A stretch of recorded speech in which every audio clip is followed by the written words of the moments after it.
Welcome to the My Tennis Coaching Podcast, your go-to resource for all things tennis coaching. Your host is Steve Whelan. Here, we dive deep into ecological dynamics and constraint-led coaching practices. Whether you're a seasoned coach or just starting out, this podcast is designed to build your confidence, expand your knowledge, and refine your techniques. Join me as we challenge traditional methods, explore player-centered approaches, and transform your coaching experience. Let's take your coaching game to the next level together. Stay tuned for insightful discussions and practical tips that will make a real difference on and off the court. More dead bodies than alive bodies. Welcome, as always, to the My Tennis Coaching Podcast. And unfortunately, today we are audio only. As you probably guessed from my voice, I am full of cold, not feeling my best. So I'm actually cozied up at home. I'm recording into my microphone today.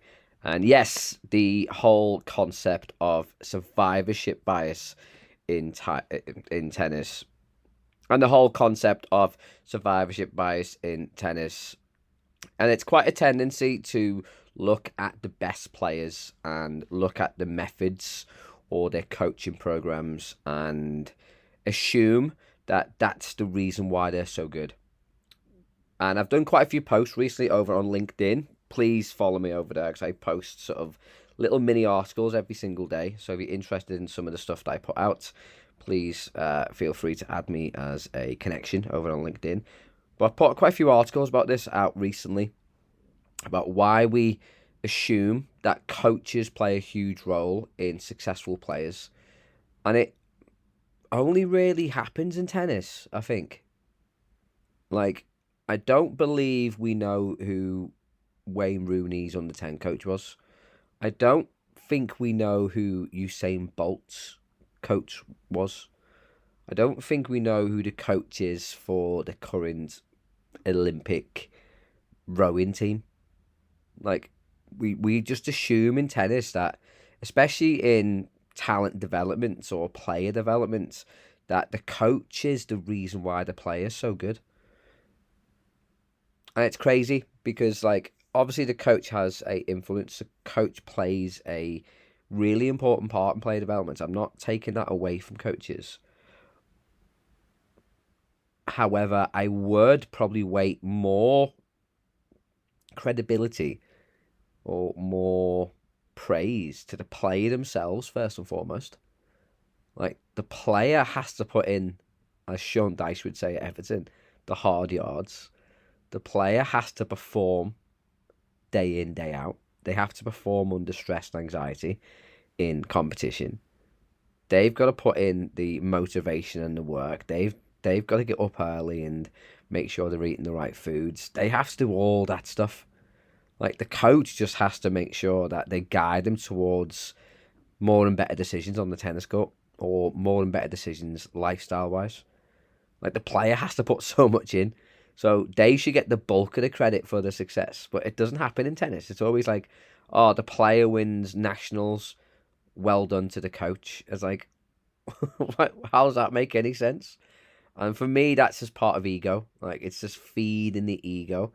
And especially if you're a national governing body, like, you want your performance centres to look like you're successful. You want to justify what you're doing. And that's where the survivorship bias comes in. So if you're not too sure what survivorship bias is, it's where we look at the ones who survive, the ones who make it through the system. So, for example, the national level, the national champions, because we just had national champs recently here in the UK. So you look at national champions, you go, oh my God, they're so good. Where are they training? What's their program like? And we have this mentality of, well, let's copy that because that must work. That's working. Look, it's working. Centre X is producing 7, 8 players of a high standard. They must have the secret sauce. And we just think because players get through the system, they survive, that it's because of the system. What we don't look at is the dead bodies in a metaphor type of way. We don't look at the players who don't make it. For every player who makes it, there's probably 50 who don't, who are doing the exact same program, the exact same number of hours, having the exact same coaching, and they don't make it. I was having this conversation last night with a coach as well, because they're going through quite a tricky time at the moment where one of their players is doing well and then another coach is trying to encourage them, poach them across to their centre. And again, they'll put out their qualifications and the fact that they've got certain accreditation at the centre from a national governing body point of view. And I said to them last night, like, well, okay, have they produced any players? And there might be one or two that get through the system. But how many players are they currently working with? Again, we just look at the top 1% and we think that's what works. And we always associate it with the coach. We don't see the dead bodies. We don't see the thousands of players that coaches work with who don't get anywhere near that standard. We just look at the top 1%. And my sort of quote on this for years to all tennis coaches is, you're only as good as your less experienced player. That's a true reflection of you. Not the survivors at the top, but the ones down the bottom. Because that's where true coaching happens. Sometimes you just get lucky with a player, and the player is just really talented, and they're really motivated and driven, and they put in the hard yards, like I mentioned before, and they get success. But your grassroots stuff, that's where the true reflection of your coaching comes in. Because if you can turn a diamond out the rough kind of thing, then that's where you show your true value. And when we look at survivorship bias, like what we tend to do, and especially from a player pathway point of view, is we'll look at, I don't know, a Raducanu, because she's one of the recent ones that come through. We look at her under 8, under 9, under 10, under 12, 14, 16 journey, and we're like, oh, that's it. She's won a Grand Slam at a very young age. She came through this system. Let's copy that. Let's just do that again. Because look, it works. It works, look. And it's the justification for the probably millions of money or pounds spent on producing these systems. And like, especially in the UK, we've invested a lot on external coaches from Belgium, from America. We've ripped up and copy and pasted programs for years. And then we've had some Grand Slam success recently. We've had Andy, obviously very successful. Emma, then we've had lots of success in the doubles. It's like, yeah, this is our system and it works. And then they use that to, when they go out and do talent identification and whatever you want to call it these days, look, this works, this pathway works. And when you're a parent, you're presented with this, you go, yeah, it does work. Surely, because look, they've got so much success. And what they don't see is the dead bodies.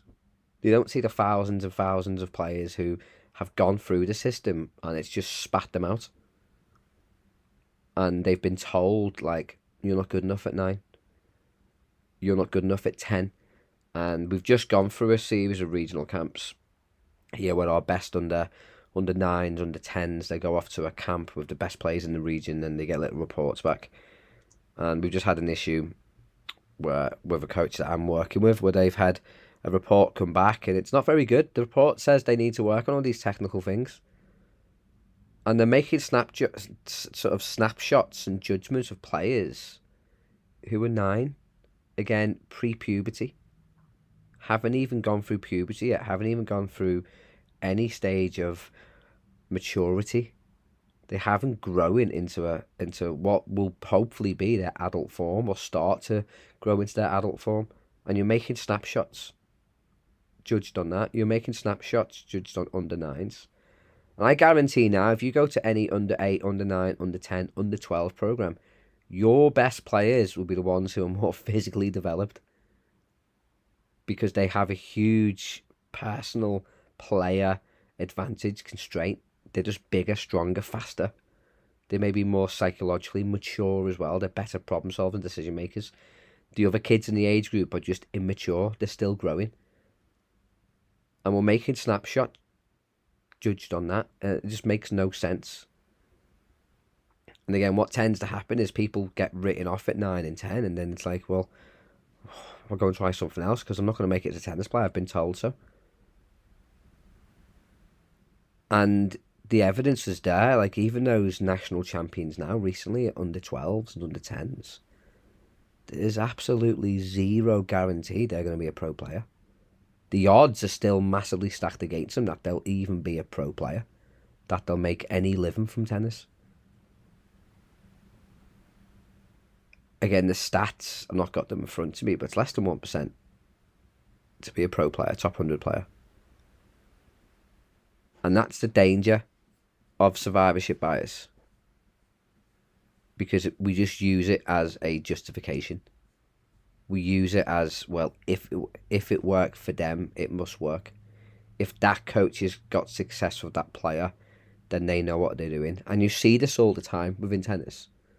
Like, a coach will win a couple of national titles, say, and then they've got the secret sauce. Then all of a sudden they're now an under 10, under 11 national coach. Because you've got the secret sauce, you've done it. No thought of, well, maybe you just got lucky. Maybe you were in the right place at the right time, and you just so happened to come across a player who had that little bit of an edge. They were a little bit different. Maybe you just happened to, again, the Belgians are a great example of this. The Belgians, when they had all their success with Kleisters and Hennin and Melis, like, everyone think the Belgium had the right answer. And everyone copied their program, including here in the UK. And we hired Steve Martins and a lot of the Belgium coaches because, oh my God, they've got it. They've sussed it out. And what we found out quite quickly was, oh no, they just got really lucky. They just got really lucky that they had a golden generation of talent come through at the same time. It wasn't really, again, just not taking any away from the Belgians here, but it wasn't because they had these great ideas and things in place. Obviously, one thing we've not talked about here is environment. Like, did the Belgians just create a great learning ecosystem? It wasn't so much the tactical coaching, but was it just a great environment to grow up in? Because you had some really talented players who spurred each other on. And I think even if you look at the pro game and we look at Djokovic, Murray, Nadal and Federer, we've had a golden generation there. Because all four of those players have pushed each other on to get even better. And that's, again, I'm being quite cautious. That's not saying that you should go with the best players and that's going to help you. But again, the Belgium system, I wouldn't say just they got lucky, but they had a sense of degree of, they had a couple of players come through at the right time. And then we copied the system here in the UK, and very quickly we realised that it didn't work for us. It didn't work in our ecosystem. It didn't work in our culture and our environment.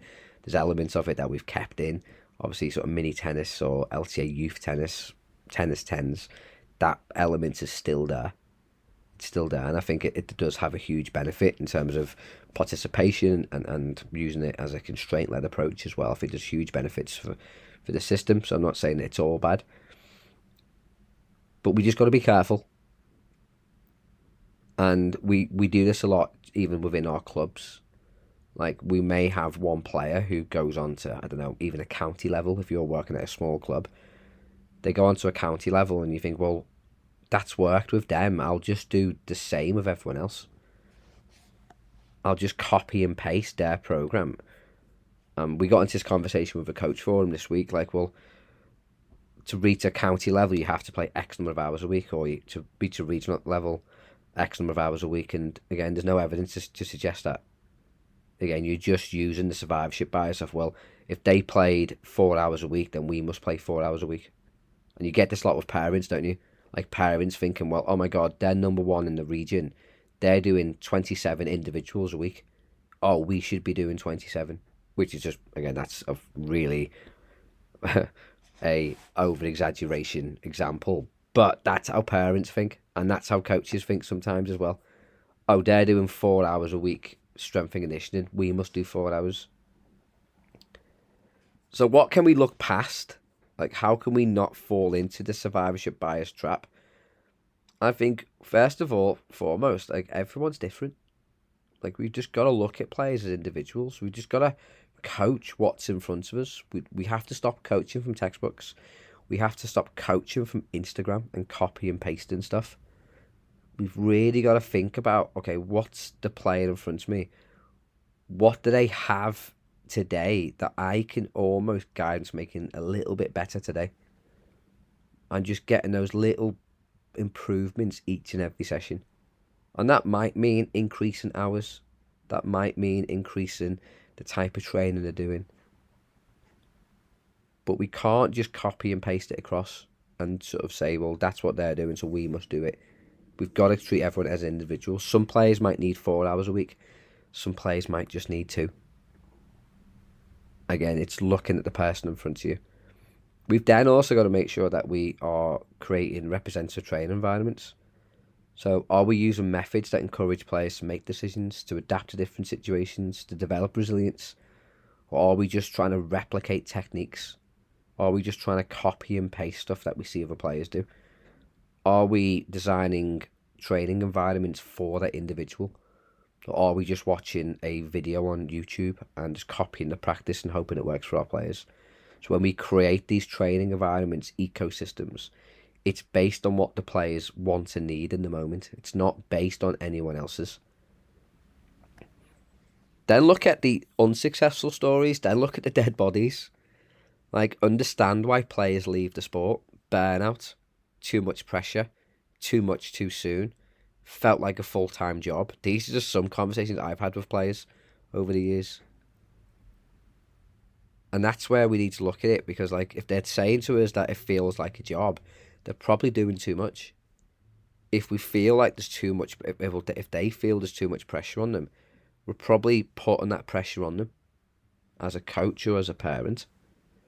So we need to look at the dead bodies. We need to do more biopsies on the dead bodies and realise where we're getting it wrong, and not just looking at the survivors, not just looking at the top 1% who've made it and thinking that's how it works. It's looking at what we're not good at and trying to make that a little bit better as well.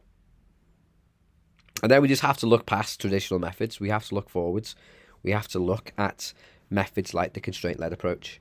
We have to look at things like ecological psychology and ecological dynamics. We have to look at research and evidence-based stuff. We can't just look at what worked for Carlos Alcaraz, for example. We can't just copy and paste. We have to look at different systems. And again, a big pushback for tennis coaches when I present and I talk about ecological dynamics and ecological psychology and constraint-led approach and stuff like that.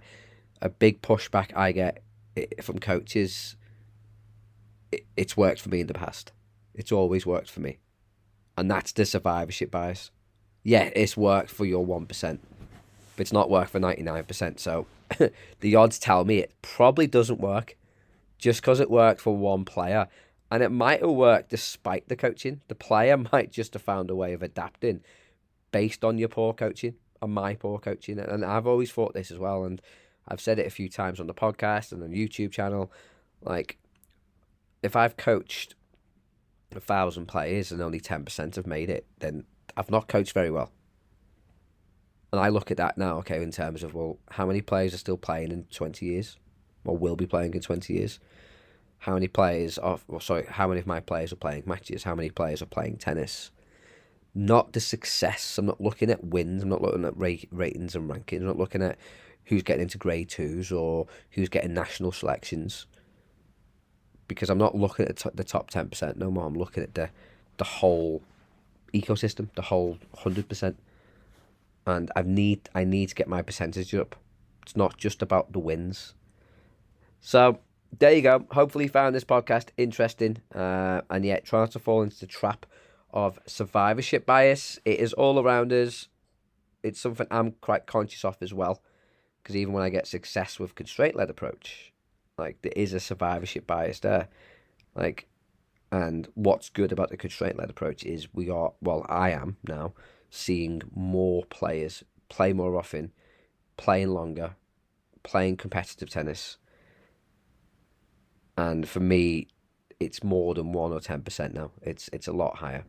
If you are interested in making your practices more realistic and bridging the gap between the practice court and the match court, please check out my brand new online course, From Drills to Skills. I'll leave a link down below. If you listen on Spotify, do me a huge favor. Please follow the podcast. If you do enjoy the podcast or did enjoy the podcast, please consider leaving a 5-star review as well. Spotify is really difficult to get out and into other coaches' ears because it's such a competitive market these days, podcasting. So any likes, any comments, any 5-star reviews just really help the algorithm push it out. So if you do enjoy these My Tennis Coaching podcasts, please help. Share it with your coaching teams, share it with your coaches, share it with your players, share it with your parents. The more people who are listening to this stuff, hopefully we can start to rethink how we coach tennis and make it a little bit better. Until next week, hopefully it'll be a video-based podcast as well. Enjoy your week, and I'll speak to you soon. Thank you for tuning in to the My Tennis Coaching Podcast. If you enjoyed today's episode, be sure to subscribe so you never miss an update. Your support helps us bring more insightful discussions and valuable tips to enhancing your coaching journey. Don't forget to follow us on Instagram at MyTennisCoaching for daily inspiration, coaching advice, and behind-the-scenes content.